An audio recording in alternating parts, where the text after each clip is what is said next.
जय श्री कृष्ण, राधे राधे। प्रिय मित्रों, मैं नीलेश महाराज जय वेंकटेश जी सावित्री ज्योतिष श्रृंखला को आज आगे बढ़ाते हुए मेरे प्यारे मित्रों, आज हम बात करेंगे यदि किसी का जन्म मकर लग्न में हुआ है तो उनके इष्ट देवता कौन है। काफी हद तक मन में प्रश्न आता है कि मेरा ये लग्न है तो मेरे इष्ट देवता कौन है, या मैं कौन सा मंत्र जाप करूं, क्या उपाय करूं। संपूर्ण विवेचन इस वीडियो में बताने चला हूं। देखिए, चाहे किसी का लड़का हो या लड़की हो, या किसी का जन्म यदि मकर लग्न में हुआ है तो आज हम इस वीडियो में बताएंगे कि आपके इष्ट देवता कौन है, या कौन सा मंत्र आप जाप कर सकते हैं, क्या उपाय कर सकते हैं। यदि आपका जन्म मकर लग्न में हुआ है तो आप रत्न कौन सा धारण कर सकते हैं। तो देखिए, मकर लग्न के जो स्वामी बताए गए इस शनि बताए गए हैं, और शनि जो है मकर लग्न के जो स्वामी शनि है ये जो है पृथ्वी तत्व में आते हैं। इनकी जो दिशा बताई गई है मकर का दक्षिण दिशा बताया गया है। शनि की जो महादशा होती है ये 19 वर्ष का होता है, और उत्तराषाढ़ा श्रवण धनिष्ठा ये मकर लग्न में 3 नक्षत्र प्राप्त होते हैं। फिर तो देखिए, मकर लग्न के जो स्वामी शनि है, शनि जो है तुला के उच्च के होते हैं और मेष के नीच के होते हैं। आपके कुंडली में यदि शनि अच्छी स्थिति में हो, या उनकी डिग्री अच्छी स्थिति में हो या उच्च का हो, तो शनि अद्भुत अपने जीवन में लाभप्रद क्या क्या देते हैं। अगर शनि आपकी अच्छी स्थिति में है तो व्यक्ति टॉप लेवल का बढ़िया सरकारी नौकरी प्राप्त कर सकता है, इंजीनियरिंग कर सकता है, मेडिकल फील्ड में जा सकता है, देश विदेश व्यक्ति भ्रमण कर सकता है, और उच्च पद पे राजनीति में भी व्यक्ति ग्रोथ करता है। ये सब शनि ग्रह दिलाने वाले होते हैं। यदि आपकी कुंडली में शनि उच्च का होकर के केंद्र में कहीं बैठा हो तो अद्भुत ये सस्य राज्यों का निर्माण करता है। जब शनि की महादशा आएगी, अंतर्दशा आएगी, तो व्यक्ति ऊंचाइयों को छूता है।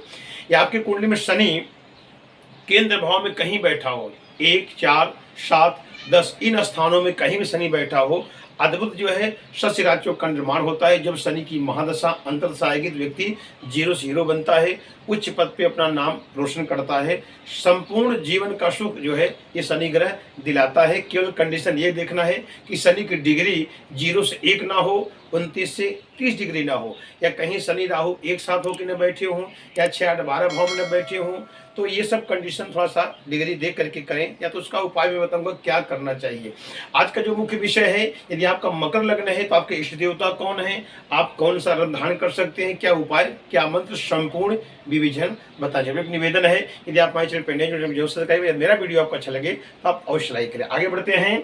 आज का जो मुख्य विषय है, यदि आपका मकर लग्न में जन्म हुआ है तो आपके इष्ट देवता कौन है। देखिए, तो यहाँ मैं एक लग्न चार्ट बनाया हूँ, और ये पहला घर है। यहाँ मैंने देखिए 10 अंक लिखा, आपने कुंडली देख सकते हैं। अगर पहले भाव में 10 अंक लिखा है तो आपका मकर लग्न की कुंडली हो गई। तो 10 जो है कुंडली का 12 भाव होता है, तो 1, 2, 3, 4, 5, 6, 7, 8, 9, 10, 11, 12। अब जो है इष्ट देवता कहाँ से निकालते हैं। कभी भी कोई भी लग्न हो, पंचम भाव जो होता है आपके इष्ट देवता का स्थान होता है। तो पंचम भाव देखिए वृषभ है, और पहला जो घर होता है ये व्यक्ति स्वयं होता है। ये आप स्वयं हैं। हर व्यक्ति चाहता है कि ये स्वयं मजबूत हो, अच्छी स्थिति में रहें, कार्य अच्छा हो। तो पहला भाव जो होता है व्यक्ति का स्वभाव, विचार, बुद्धि, महत्वाकांक्षी, ज्ञान, ये सब जो है प्रथम भाव से विचार किया जाता है कि व्यक्ति का स्वभाव कैसा है, व्यक्ति का विचार कैसा है, महत्वाकांक्षी बुद्धि, ये सब प्रथम भाव से देखा जाता है। तो प्रथम भाव आपका मकर लग्न है, और मकर लग्न के आपके हैं स्वामी शनि। यदि किसी का जन्म मकर लग्न में हुआ है तो आप श्री हनुमान जी की पूजा कर सकते हैं, भैरव जी की पूजा कर सकते हैं, शिव जी की आप पूजा कर सकते हैं। जिनका भी मकर लग्न कुंडली हो, आप पहले भाव देखिएगा 10 अंक लिखा गया तो व्यक्ति स्वयं है पहला भाव। तो आप भगवान शिव की पूजा कर सकते हैं, भैरव की पूजा कर सकते हैं, और आप जो है हनुमान जी की पूजा कर सकते हैं। अद्भुत आपके लिए लाभप्रद होगा। पंचम भाव देखेंगे, यहाँ मकर, कुंभ, मीन, मेष, वृश्चिक। मैंने कहा पंचम भाव से आपके इष्ट देवता देखे जाते हैं। तो यहाँ 2 अंक है, यानी वृषभ स्वामी हो गए शुक्र। तो आप लक्ष्मी जी की पूजा कर सकते हैं, माता जी की पूजा कर सकते हैं, क्योंकि जो वृषभ है, वृषभ स्वामी शुक्र, और शुक्र जो इष्ट देवता हुए लक्ष्मी जी हो गई, माँ संतोषी जी हो गई, दुर्गा जी हो गई। कोई भी एक शक्ति की आप पूजा कर सकते हैं, क्योंकि देखा जाए काफ़ी हद तक जो शुक्रवार का जो व्रत होता है, माँ संतोषी का भी सब लोग व्रत रहते हैं। तो आप खास करके अगर किसी का मकर लग्न है तो आपके इष्ट देवता कौन है, लक्ष्मी जो है, माता दुर्गा हुई, संतोषी माता हुई। आप श्री शुक्र का पाठ कर सकते हैं, लक्ष्मी स्तोत्र पाठ कर सकते हैं, या तो आप कनकधारा स्तोत्र पाठ कर सकते हैं, या आप नवान्न मंत्र का आप जाप कर सकते हो, ऐं ह्रीं क्लीं चामुंडाय विच्चे। ये तो लक्ष्मी जी का आप व्रत कर सकते हैं। यानी मिला जुला करके आपके इष्ट देवता दुर्गा माँ हुई, लक्ष्मी जी हुई, संतोषी माँ हुई, कोई भी एक शक्ति की आप पूजा कर सकते हैं माता रानी का, ये आपके लिए लाभप्रद होगा। आगे बढ़ते हैं। भाग्येश, नौवां घर देखिए भाग भाव होता है, और नौवें घर में क्या है, कन्या, और इसके स्वामी हो गए बुध।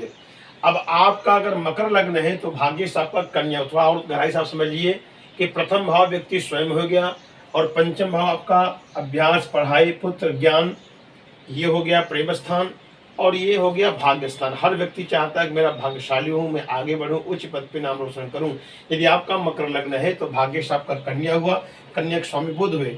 आप भगवान विष्णु की पूजा कर सकते हैं, और आप जो है भगवान गणपति की पूजा कर सकते हैं, क्योंकि आपके भाग्येश बुध हैं, और बुध के जो इष्ट देवता आपके विष्णु जी हो गए, गणेश जी हो गए। सरलता समझ लीजिए, आपका मकर लग्न है तो आप शिव जी की पूजा कर सकते हैं, हनुमान जी कर सकते हैं, भैरव की पूजा कर सकते हैं। पंचमेश जो है आपकी इष्ट देवता बताए गए, तो आप माता लक्ष्मी का, दुर्गा जी, सिरों वाली माँ, वैष्णो वाली माँ, कोई भी एक माता का पूजा कर सकते हैं। भाग्येश आपका कन्या बुध, आप विष्णु जी की पूजा कर सकते हैं, गणपति की पूजा कर सकते हैं। ये आपके मकर लग्न के हिसाब से मैंने बताया। मान लीजिए आपको रत्न पहनना है तो आप कैसे धारण करेंगे, कौन सा रत्न पहनेंगे, आपका मकर लग्न है तो। अब मकर लग्न का स्वामी शनि हुआ तो आप नीलम रत्न धारण कर सकते हैं। भाग्येश क्या हुआ, देखिए वृषभ है, यानी ये शुक्र हुआ, तो आप जो है ओपल रत्न धारण कर सकते हैं पंचमेश का। और भाग्येश क्या है, ये 6 है, यानी कन्या, इसके स्वामी बुध हो गए, आप पन्ना रत्न धारण कर सकते हैं। यदि किसी का मकर लग्न में जन्म हुआ है तो नीलम पन्ना एक साथ आप पहन सकते हैं। कहाँ पहनना है, नीलम आपको मिडिल उंगली में पहनना है, राइट हैंड में मिडिल उंगली में, और आपको नीलम गोल्ड में पहनना है तो पंचधातु में पहनना है, और पन्ना आपको लास्ट उंगली में पहनना है, पंचधातु या तो गोल्ड में पहनना है। नीलम पन्ना आप एक साथ पहन सकते हैं, या तो केवल आप नीलम पन्ना नहीं पहनना है, मकर लग्न आपका है तो आप ओपल रत्न धारण कर सकते हैं। ऑस्ट्रेलियन फायर ओपल पहन सकते हैं, तो डायमंड आप पहन सकते हैं, वो भी मिडिल उंगली में सफ़ेद चांदी पहन सकते हैं।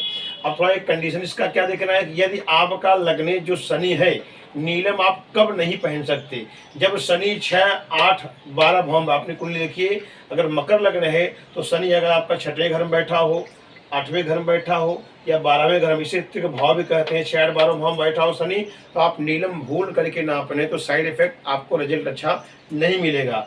भाग्येश यदि बुध आपका 6, 8, 12 भाव में बैठा हो तो पन्ना भी आप भूल करके नहीं पहन सकते।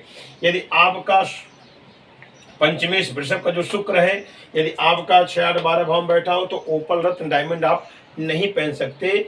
यानी शनि, शुक्र और बुध 6, 8, 12 भाव में बैठे हो, या तो नीच का होकर बैठे हो, तो भी ये रत्न धारण नहीं कर सकते।